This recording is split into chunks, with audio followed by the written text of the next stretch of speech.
to RV Fishing Chat, where we talk about things relating to RVs and we talk about things relating to fishing. So today I had a little trouble trying to think of a subject to talk about because I've got so many things I want to talk about. But I think I'll probably just focus on some RV stuff for today, and we'll just go from there. But so one of the things that we do that most people don't is, or I should say not most people, but there's not as many of them out there as there are regular style RVs and things like that. So we have, stop beating around the bush, we have an Andersen Hitch. And Andersen Hitch is basically, for those of you who don't know, an Andersen Hitch is something that mounts in the gooseneck ball socket, or I guess it doesn't mount in the socket, my old one did, but it actually attaches to the gooseneck ball itself, and then with kind of a clamping mechanism with bolts and stuff, it really tightens down on it really tight. But it's basically a tripod, and on the top of the tripod then is another gooseneck ball, kind of sort of a gooseneck ball, very similar. And this ball is then goes into a socket that is mounted on the kingpin. And there are some people out there who say that it has a high failure rate, and maybe it does, I don't know. I can't say for sure, because I've only had ours for a certain period of time now. We had it about 3,000 miles, and it's all right in the sense of from what I can tell, if we do get damage, it'll probably be something on the kingpin itself. So I've got some ideas of how to fix that. I'll get to that. But basically, the tripod and the Andersen Hitch, the Andersen Ultimate Fifth Wheel Connection Hitch, that's the name of it. Andersen Ultimate Fifth Wheel Connection, something like that. This thing is pretty cool because it's maybe a little trickier to hook up than a fifth wheel, but I had some of the same issues lining up with the fifth wheel that I have with my Andersen, and it's gotten to where I've got a method now to where I can pretty much back in and do it myself without any help. But because I got a little method, and I've posted pictures of it in other places. So I have a little night eyes gear tie that goes up in front of the hitch, and I can see it through the back window. And then that basically lets me see where I'm at. I can tell when to stop and where I'm lined up, and so on and so on. But works really well. But the hitch and the towing aspect of this hitch, we used to have a regular fifth wheel hitch. It was a Reese. It was on a slider. Now, granted, this was on a Kurt X5 gooseneck adapter that went down into the gooseneck socket, and then the pin went through the hole on this X5 adapter, and it just gave us rails in the bottom of the truck. And it was nice. You could take it out. You didn't have to have it in all the time. But that hitch was stinking heavy. Hurt myself more than once on that hitch. And just because of the slider was really heavy, the slider was the heaviest part. And that was really annoying. Now, I wouldn't have to have a slider now, but that meant I would have to go buy the bottom piece of a hitch to put ours on. And the fact is that whole arrangement doesn't work real well because there's play in it. And when there's play in it, then it's banging back and forth. And when it bangs back and forth, you get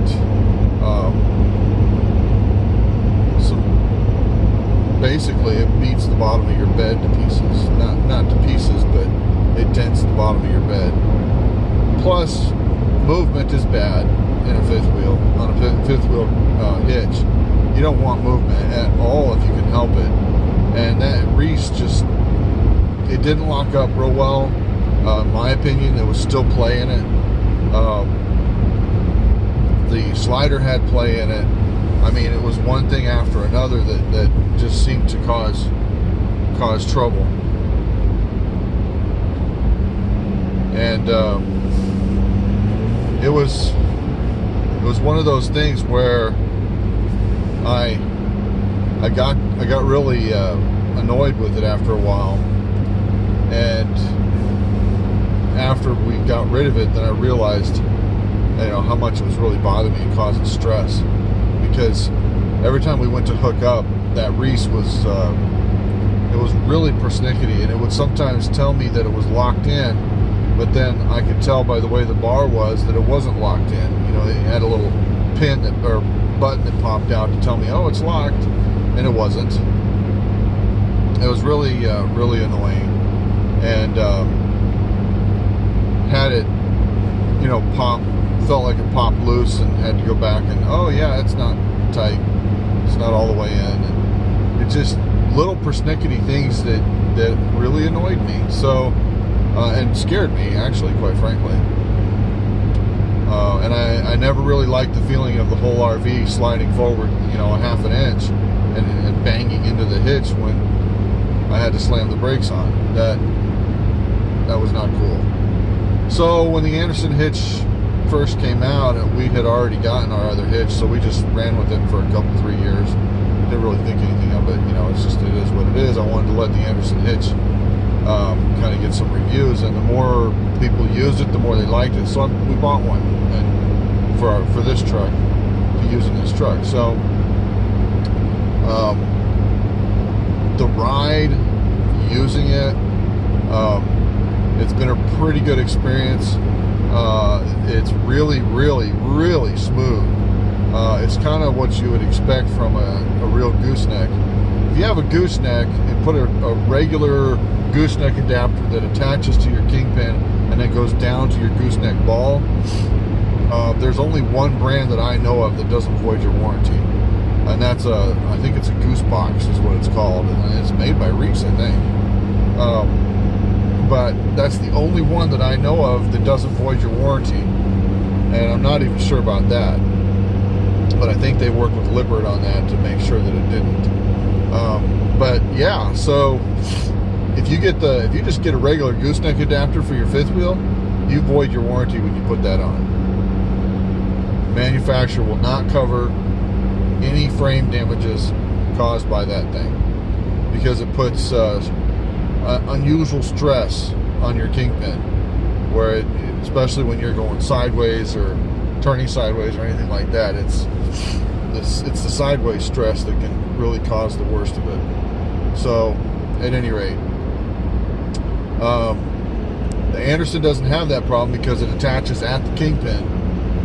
Its turning point is at the kingpin, so it's only like 3 inches difference in height from where the kingpin normally sits, so that doesn't add much stress at all, even when you're going sideways, doing sharp current turns and up hills and stuff like that. It doesn't really add anything different to the kingpin, but the kingpin box, the pin box itself, it doesn't really add much difference in stress. So it's really good in that regard.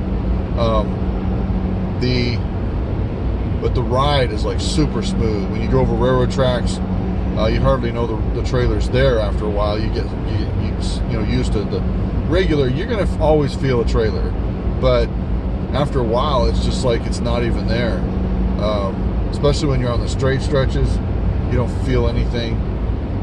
There's no jerking, tugging, pulling, clunking, banging, nothing. There are issues. It has to be torqued every 1,000 miles. It needs to be torqued down so that it stays good and tight. You don't want it moving around. Ours is made out of aluminum. You can get the steel one, but ours is made out of aluminum.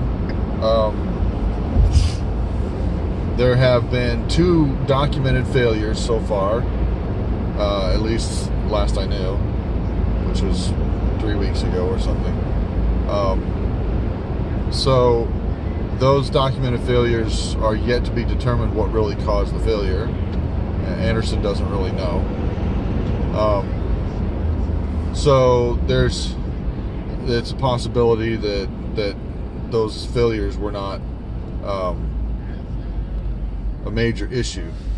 So, and when I say that, I mean it may have been the customer themselves actually caused part of the problem by high centering the RV or doing something like that. But in both cases, the RV didn't damage the truck, or negligible damage to the truck, and never came off the ball, which is the important part. So the trailer didn't fly away. Nothing happened to cause damage to anything. It just failed and kind of halfway collapsed. So yeah, that's all that's happened with them.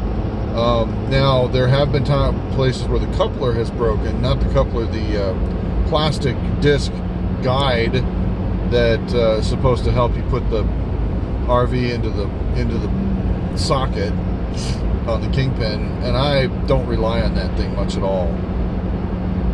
But the first ones didn't come with it. You didn't really even need it. You don't need it. It's not a mechanical, functional piece of the whole process. Throw it away. Now some of them are coming with a metal guide that goes on there, and that's better, and people haven't had much trouble with those. So yeah, that'd be cool. I like that idea. I'd get a metal one if I could. So, but that's pretty much the Andersen Hitch. It's a pretty cool little device. Would highly recommend it. Haven't had any trouble with it. The issue I've had, the only other issue that people have had, is that because of the way it mounts to the kingpin, it could actually technically bend your kingpin after, not your kingpin, but the plate underneath or behind the kingpin. It could start to bend it, and that is a real issue. That is a real concern, and so I've got some ideas on. Ooh,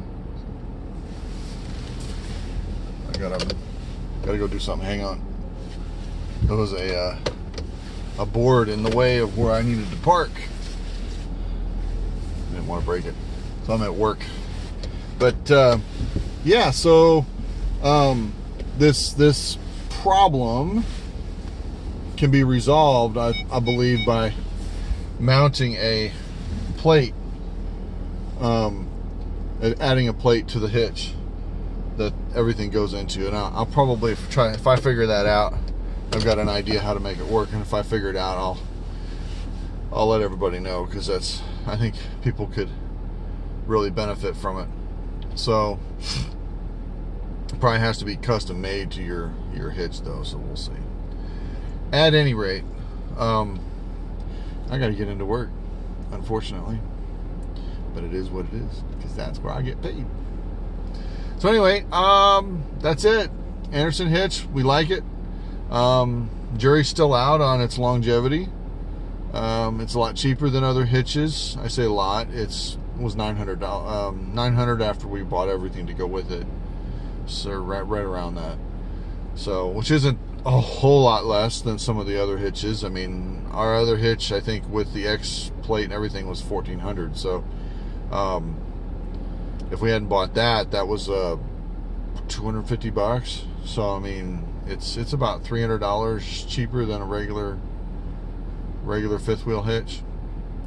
But it's supposed to be rated for 22,000 or something, like 23,000. I wouldn't do that. It's aluminum design, so more weight you put on it, the more you're really hitting it. But if you got I would say 17,000 pounds and down, have at it. This is a fantastic hitch. You'll love it, because of the way it rides so smooth, and you don't even think about it after a while. There's no clunking. There's no noise, none. But other than the fact you do need to torque it down, I mean, really seriously torque it down about every 1,000 miles. I mean, you just do it like you're doing your lugs, because that's what you're supposed to do with your lugs anyway on your trailer. Just do it. Put it into your plan and just make it part of the process. And when I did that, I did have to take up on one of the bolts that holds it onto the ball. So, yeah. Don't mess up on that. That's important. But other than that, it's a good hitch. So, you gotta try it. I mean, if you're looking for something more stable and solid, it's a good choice. But everything has its problems. But you know, learn what you need to learn in order to use stuff and do it right, and I think you'll be happy. So, video went too long. All right, safe travels, tight lines.